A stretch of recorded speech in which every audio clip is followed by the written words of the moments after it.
अगर अपन इस बार बीज उपचार नहीं करेंगे तो बहुत दिक्कतें आने वाली है। मान के चलो अपन ने बीज बो दिया और उसके बाद अगर पानी नहीं आया, अपन ने बीज डाल दिया और पानी नहीं आया, 5-6 दिन तक पानी नहीं आया तो बीज रखे रखे ज़मीन में सड़ जाता है।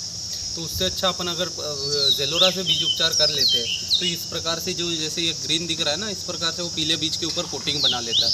तो वो जो नमी जब तक नहीं मिलेगी तब तक कि वो बीज सड़ने से बच जाता है और जैसे ही नमी मिले 24 घंटे के अंदर उग भी जाता है। तो इसका ये फ़ायदा है कि शीघ्रता से अंकुरण देता है और ज़्यादा अंकुरण देता है। अब 70% अंकुरण होना आवश्यक है। अपन जब भी सोयाबीन भी बोते हैं तो उसमें अपने को 70% अंकुरण की आवश्यकता होती है। तो पहले तो अपन बीज का परीक्षण कर ले कि 70% अंकुरण है क्या नहीं। उसके बाद अगर बीज जेलोरा से उपचारित है तो ये 10 से 15% तक और अंकुरण को बढ़ा देता है। तो 70 और ये 15% अंकुरण और हो गया तो 85 लगभग प्रतिशत अंकुरण हो जाता है। अगर इतना अंकुरण है तो अपनी 1 एकड़ में नहीं तो भी 2 से 3 किलो बीज बच जाता है। और बीज की कीमत तो आप हमसे बेहतर जानते हो, 1 से 2 किलो बीज, 3 किलो बीज भी बच गया तो आपका जेलोरा का खर्चा तो आपका ऐसा ही निकल जाएगा।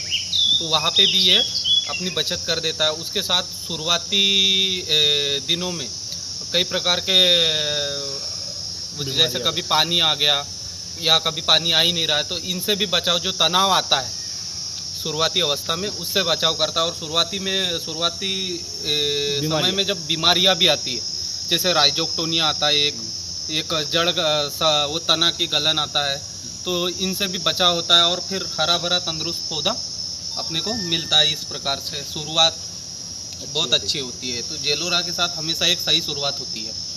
इसके बाद अपन डोज वोज का तो आपको पता ही है, 200 ml की बोतल आती है 1 कुंटल बीज के लिए, है ना।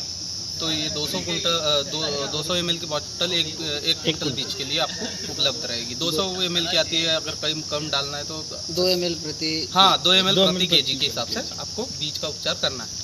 इसके बाद अपना एक नया और प्रोडक्ट आया है, पिछले बार भी अब भैया ने क्या अपन ने किए थे भी थे, एक्सपोनस कह के।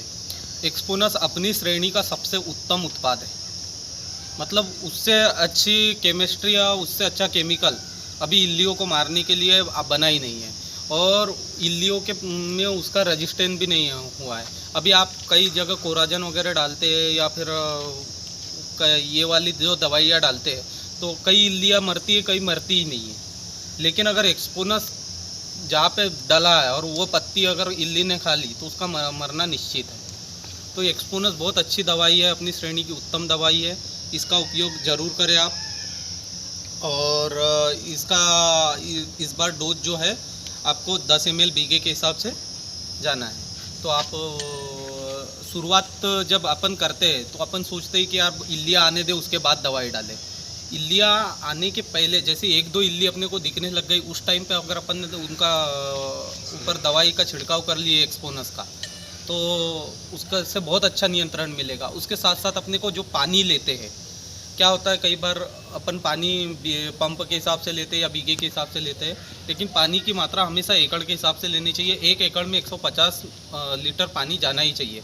क्या होता है कि सोयाबीन जब जैसे जैसे बड़ा होते जाता है पत्तियां बहुत बड़ी हो जाती है, फैल जाती है, तो वो कभी ऊपर में पानी गिरता है और नीचे में नहीं गिरता।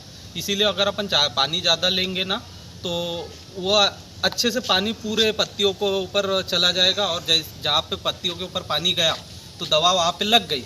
ये दवा क्या होती है, कॉन्टैक्ट दवाई होती है। जहाँ लगी है वो वही रहेगी और नीचे बस चली जाएगी, पत्ती के नीचे। ऊपर में है तो वो नीचे चली जाती है, तो कॉन्टैक्ट दवाई होती है। तो अपने को उसको पानी अगर अच्छे से ले रहे हैं 150 लीटर या 160 लीटर इस टाइप से 1 एकड़ में पानी लेना है और 20 ml प्रति एकड़ के हिसाब से अपने को उसका छिड़काव करना है।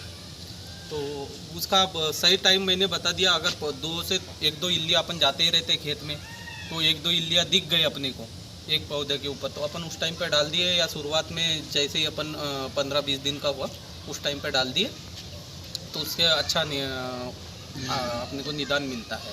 और बहुत अच्छी दवाई है, उसका कोई मतलब यहाँ पे आपके कई किसानों ने डाले हैं। पिछली बार कई किसानों की समस्याएं भी आई थी, लेकिन उसका इस बार हमने निकाले कि क्या हुआ था, तो किसानों ने अंडर डोजिंग की थी, इस वजह से थोड़ा सा ये आया था। और वो अब इस बार बराबर हो जाएगा, 20 ml प्रति एकड़ उसको करने को जाना है। उसके साथ। और बाकी आप एक्सपोनस के साथ साथ जेलोरा और अपना प्राइक्सर डालते ही हो। प्राइक्सर तो आप ऑलरेडी डालते ही हो, अच्छे रिजल्ट है। आप ही से उसके बारे में तो हमको आपको बताने की ज़रूरत ही नहीं है, ऑलरेडी उसके बारे में पता है। तो ये था, और आपके अगर कोई प्रश्न हो तो बिल्कुल पूछ सकते हैं आप। मतलब आपको कुछ प्रॉब्लम जेलोरा में तो कोई प्रॉब्लम नहीं, इसका तो रिजल्ट सब बहुत अच्छा है। और ये चारा मार में कौन कौन सी दवाई डालते हो भैया? ये तो वो अपनी